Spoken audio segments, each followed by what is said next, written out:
Then hello, welcome to RVN Music Zone.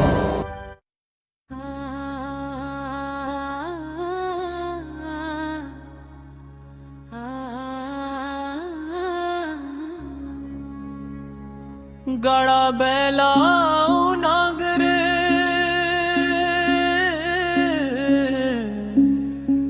मोर गाँव के पहचान रे,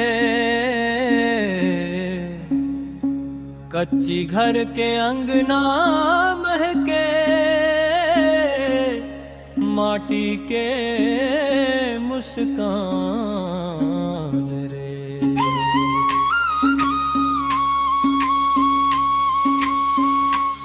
गड़ा बेला नांगर धरती मैया के शान रे, धान के बाली लहरावत है जैसे सोना खान रे।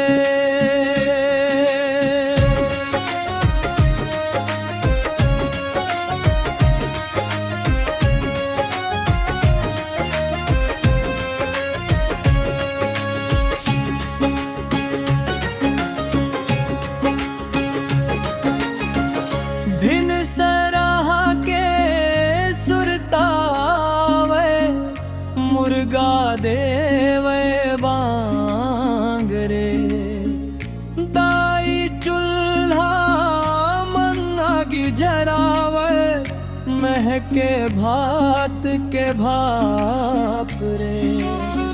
दादा नांगर कांधा धर के जावे खेत खार रे, गाड़ा बेला संग संग चलते गूंजेगा गवार रे।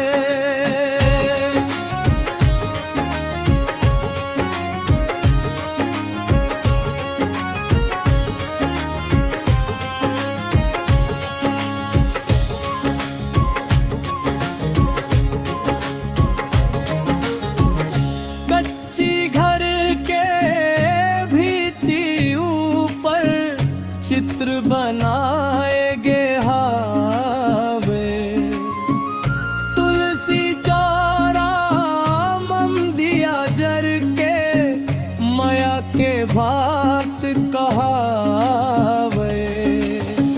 बरखावे रिम झिम सुख धर लागे धान रे, मोर छत्तीसगढ़ के माटी धरती के वरदान रे।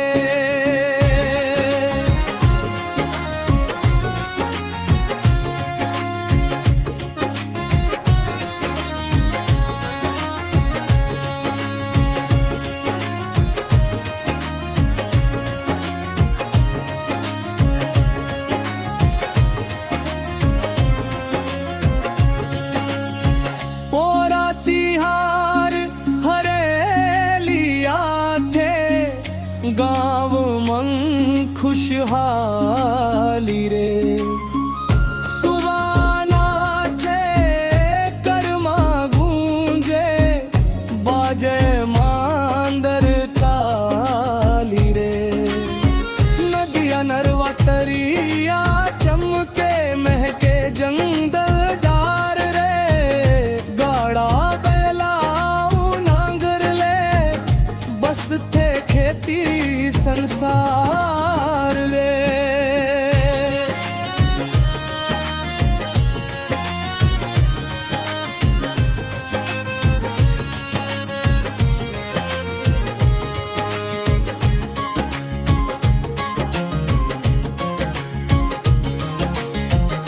चाहे दुनिया कत को बदले नहीं बदले